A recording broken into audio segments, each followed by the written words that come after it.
জীবন সুন্দর হবে না। কোরআন থেকে প্রেসক্রিপশন না নিলে সমাজ সুন্দর হবে না। কোরআনের প্রেসক্রিপশন না মানলে রাষ্ট্র সুন্দর হবে না। কোরআনের প্রেসক্রিপশন অ্যাপ্লাই না করলে শুধু দুর্নীতি দমন কমিশন দিয়ে দুর্নীতি বন্ধ করা যাবে না।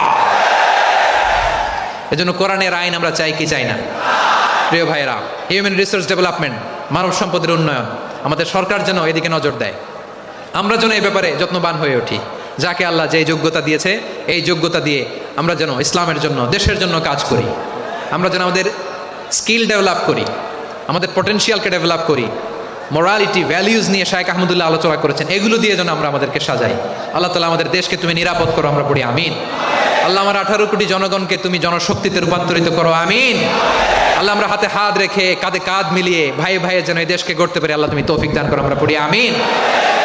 আমার প্রিয় মহিউদ্দিন ভাই বলেছেন, হুজুর এমন একটা ঘোষণাপত্র দিয়ে যাবেন আজকের এই ঐতিহাসিক যশোরের প্রোগ্রামে, যেটা গোটা বাংলাদেশে মানুষ এটার উপর আমল করে।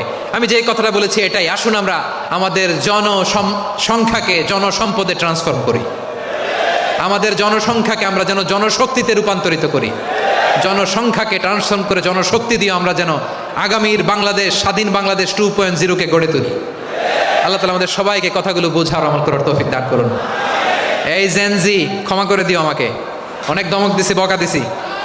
আল্লাহ তোমাদেরকে করুক, কবুল করুক, যশোরবাসীকে কবুল করুক, আদ দিনকে কবুল করুক, এই মেডিকেল কলেজকে কবুল করুক, ইসলামের জন্য বাঁধ ভাঙা এই জোয়ার এবং উচ্ছ্বাসকে আল্লাহ তাআলা কবুল করুক।